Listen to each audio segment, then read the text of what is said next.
what you watched on Sunday was a team that wasn't ready to play, a team that cannot tackle, a team that has so many weaknesses on the offensive side of the ball. It's blind. You can be blindfolded and you'll still see it and you'll still notice it.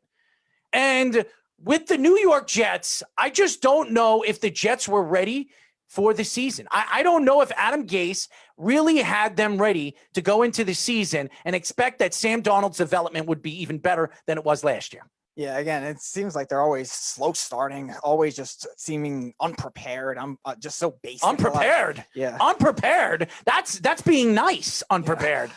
What you saw, and Greg Williams has a lot to blame yesterday too, because that defense is not tackling. I don't know what they're doing. I mean, me and Speedy could stand right at the line of scrimmage and they couldn't tackle us. That might have been the single worst defensive play call I've ever seen for them, not even having three guys back. I think they only had two or even one guy's back, and they allowed a 3rd and 31 55-yard run for a first down. Normally you see teams, if they do convert them, because of a penalty, not because of that. When you look at Sam Darnold, and let's look at Sam Darnold's numbers at the end of the day. When you look at 21 for 32, you wouldn't see it to be bad numbers, especially with no wide receivers. And I'm going to get into the wide receiving situation in just 1 second. He had 179 yards for 1 touchdown. That means, ladies and gentlemen, Sam Darnold in the last 2 weeks only has 2 touchdowns in 2 games. 2 touchdowns. This is a guy that was supposed to be, this was a season that we were going to see his development explode. We were going to see the talent of the quarterback that we expected him to be. And you bring in Denzel Mims. The guy can't step on the field. He has 2 hamstring pulls. Le'Veon Bell, first game, he's out for 3 to 4 weeks. You look at their offense. Your top offensive player right now is 5'6", which is Barrows. Okay. Are you kidding me? It's a joke. It is a complete, utter joke. And for Adam Gase to come out after the end of the game and said, I'm angry. Being angry is just a joke. Just using the word angry, I would be frustrated. I would have walked right off. I wouldn't have even talked to the press. I would be so embarrassed to even explain myself on what my team did yesterday. Mm-hmm. It was a joke. Yeah. It was embarrassing. The New York Jets are not only an embarrassment for an organization, they're an embarrassment with Adam Gase. And I will take back any good things I said about Adam Gase, because Adam Gase is an idiot. Yeah, he's a jackass. You defended him for a while, but he is a jackass. He's the worst coach in New York Jet history. He's worse than Rich Kotite, okay? Wow. I don't even want to even compare him to contrast him. The guy is an idiot. He's a joke. Is he worse than Todd Bowles? Kotite never even had a quarterback that he was coaching. He has Sam Darnold, and he can't do anything with Sam Darnold. It's a joke. Is he worse than Bowles? Oh, he's terrible. Bowles had a winning season. Bowles had a winning season his first year. This guy's never going to have a winning season. A matter of fact, he is going to be absolutely fired at the end of this season. I don't even think he's going to last 5 games. I don't think he's going to last. I was going to say. I don't even think he's going to last 5 games. I don't know if he might even last the next 2 weeks. And it's a joke. It's an absolute joke when you hear Christopher Johnson say that this guy is a quarterback guru and he's an offensive guru. This guy, and he said that this past week, saying that Adam Gase, we trust Adam Gase, that we think that this team is going to figure it out. And I don't want to hear Kyle Shanahan at the end of the game saying that you got to give them some time. You need to give Gase and Darnold a little bit of time. Are you kidding me? You got Jimmy Garoppolo when he was 6-0 from the Patriots. Before he tore his ACL, the guy never lost a game. And you're going to tell us Jet fans that have been waiting for 50 years to see a championship competitive team to just take a little bit more time? The Jets don't have any time anymore. It's a joke. It's embarrassing. I had my friend call me up during the game while I was watching the game. And I hate when Eric calls me up because he's got nothing good to say. Nothing good to say. And all I kept hearing is, oh, my God, this guy's an idiot. They can't run the ball. They can't tackle. Where's Quinn Williams? Quinn Williams is out there for only 45% of the snaps. This is a guy that was the 3rd pick in the first round less than 2 years ago. This is a guy that everybody expected to be another Aaron Donald. Aaron Donald plays for three plays of every single play, every single down. Yeah. And you can't see Quinn Williams play for more than 2 plays in every single down. It's embarrassing. This is an embarrassment. How could you sit here today as a Jet fan and say, you know what? I'm excited for this Jet team. This is what I believe. if the season keeps going the way it is, the Jets aren't going to win that many games. They're going to get the number 1 pick, and they're going to move away from Sam Darnold. As sad as it may sound, because I still think Sam Darnold is a franchise quarterback, the Jets are going to have to trade it away because Jet fans are getting disgusted at what you're seeing with Sam Darnold. You can't honestly sit here and say that Sam Darnold's development is good. You saw Justin Herbert yesterday almost beat Patrick Mahomes. He played really well. And what did I tell you about Justin Herbert? I told you he was going to be the best quarterback in that draft class. Yeah, that one bad interception. Beyond that, he played phenomenally. And I do believe Love is going to be a good quarterback, too, in that class. But I think Justin Herbert was sensational. Let's be honest. How many sensational games have we seen Sam Darnold play in the last 3 years? Two. Probably. That's it. 2. And that could be because of coaching. It could be because of the wide receiving, and nobody is getting separation. You saw that yesterday. You're watching a team that lost 2 of their pass rushers. They lost Thomas and they lost Nick Bosa in the first quarter. They lost him in the first quarter. Nick Bosa could be out he's out for the whole season, torn ACL, and Thomas could be out for the season as well. And they have their own problems right now, San Francisco. Oh, yeah. The fact that they won that game, it's just they played a crummy New York Jet team. They're a crummy team. And again, this was what I was saying last year about the 49ers, why I was worried about them is because they have so many injury-prone players. Remember, last year they lost a lot of their linebackers. They lost a couple defensive linemen. They lost pretty much their entire running back core. And now this year, you're already down Deebo Samuel. Now you lose your best pass rusher, another decent, not great, but decent pass rusher, and Garoppolo, Mostert. I mean, high ankle sprain. He might be out for 3 to 4 weeks. So, I mean, they have their own problems. I didn't even see Richard Sherman on the field. Richard Sherman was hurt last week too. I forgot about that. Yeah, so he's on IR. So you're looking at their team there, and there were a lot of big injuries yesterday. Saquon Barkley is out for the season, torn ACL. We'll get into that in just a little bit. And we have a great show lined up for you at 6:30. We will be talking to Kansas quarterback recruit Ben Easters, and then at 7:15 we'll be talking to Virginia tight end recruit Jack Whitmer. So we will get into that in just a few moments. And then we do have Mark at 7:30. But I will say this about this New York Jet team. Not only sitting back and watching this game, and I watched the whole game. I watched all the game. I didn't even pop it off. I watched this horrendous game. Not only did the play calling, and I don't know what the hell Greg Williams is doing. I don't know what's going on. This is a defense that played very well last year. All of a sudden, I don't even know if they know what their ass from the tailbone is. I don't know if they know what they're doing. This is a joke of an organization right now. And to sit here, and I agree with Josh, Todd Bowles is a blessing compared to Adam Gase. Who would say that when everybody wanted Todd Bowles out?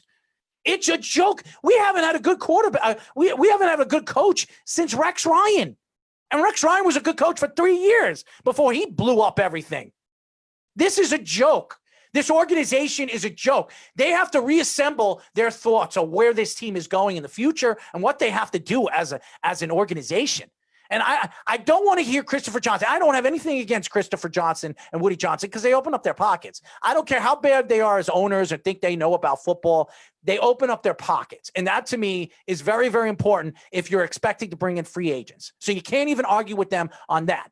And I'm not going to blame Joe Douglas for this because this isn't Joe Douglas's team. He's trying to reconstruct this team into his team. Sam Darnold wasn't his draft pick. Quinn Williams wasn't his draft pick. We haven't seen enough of Ashton Davis. That could be because of Greg Williams. We haven't seen enough of Nigdagwa because he hasn't played yet. Yep. Whatever his name is, from Florida. We haven't seen him yet. We haven't seen LaMichael Piron yet.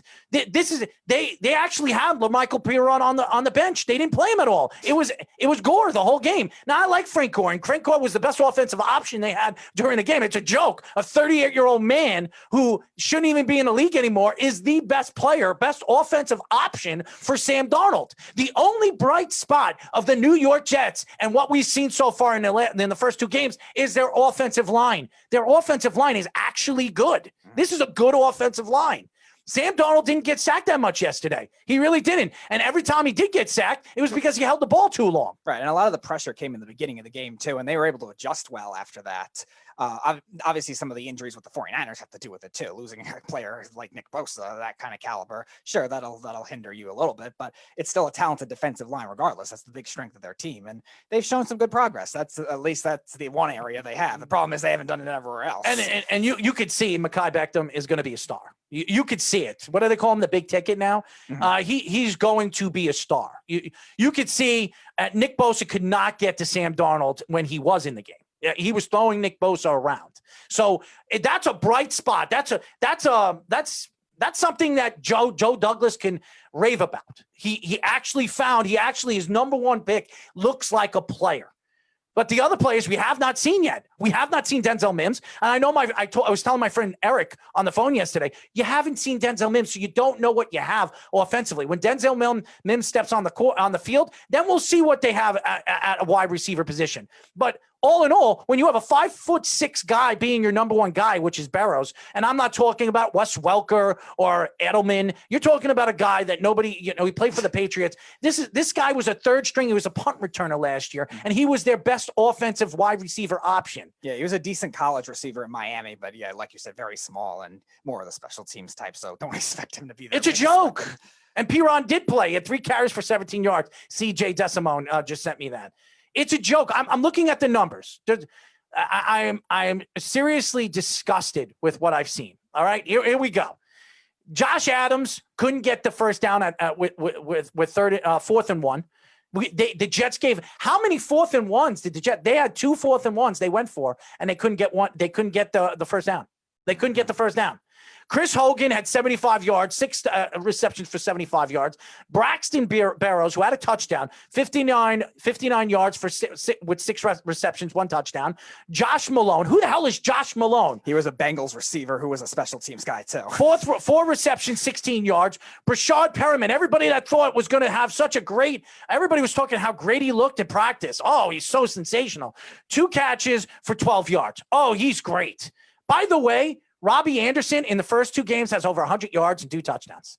Say whatever you want about Robbie Anderson and how bad he was. He's doing pretty well right now over there in Carolina. Granted, he's playing the Raiders and Bucs. It doesn't matter. It doesn't matter. Look who the Jets have played. I don't want to. I don't want to hear. Buffalo have lost their Buffalo lost their 2 starting linebackers in the first quarter. In the first quarter, their 2 top linebackers were out in the first quarter. I don't want to hear it. Everybody's dealing with injuries. It's a joke. It is a joke, and to me, it's an embarrassment. They are an embarrassment of an organization. They're an embarrassment. And Sam Darnold, you could take 2. You want to see a quarterback take 2 steps forward, not 2 steps back. He's taking 4 steps back. He looks bad. I don't want to hear, well, he has no wide receivers, and I'm going to stand up for Sam Darnold. He's got nothing. He's got nothing to throw to. But there are a lot of other quarterbacks in the league that have nothing to throw to, and they do better than Sam. Okay, this is not an excuse for Sam. Sam has not played well. I do blame Adam Gase. I do blame the offensive weapons. But let's be honest. Sam Darnold has not looked good in the first 2 weeks. Yeah, he hasn't looked good. Again, the circumstances are hard. And again, the defenses are hard. But still, you want to at least show something that shows you that this guy could be a next tier quarterback. And oh, they're next tier, all right. Yeah, he showed it at the end of the game. That 1 touchdown was really nice. It was next tier. It's something. It's a tier that I don't even want to express. Okay, that's the tiers. I wanted a tier. I wanted to cry yesterday after what I watched. It's an embarrassment. Even the Giants. Okay, and as embarrassing as the New York Giants were yesterday, and Mitchell Trubisky didn't have a great day, but he outplayed Daniel Jones. Not to say much, but he outplayed him. But Daniel Jones got 10 points in the 4th quarter. The Giants had a chance to win the game. I know. The Jets didn't. The Jets didn't even come close to winning that game. The Jets were out. The game was over in the first quarter. I will admit, as bad of a game statistically and for the most part that Jones had, he actually did have one very nice play where it looked like he was going to run. He knew he wasn't going to get it, then was able to lateral it back. Daniel Jones, 25 for 40, 241 yards, 1 interception. He played better than Sam Darnold did. He did. And right now, if you were to ask me, who would I rather have as my quarterback right now of the future? I'm sorry. As good and as talented as Sam Darnold is to Daniel Jones, I'm going to take Daniel Jones. Daniel Jones has had 4 400-yard games. Sam Darnold hasn't had 1. Okay? So this is a problem. And that has to lean towards the coach. The coach has no idea what he is doing. He's lost. He's lost the team. But I think Greg Williams has lost the defense. Marcus May is the only bright spot of that defense. Quinn Williams had certain parts of the game he looked better. But this is a number one pick. This is a guy that he's going to be a dud like Leonard was. Leonard Williams. I do not want to think that, but right now he looks just as bad as Leonard Williams. That's not saying much. Leonard Williams playing for the Giants right now. He's played better for the Giants than he did for the Jets.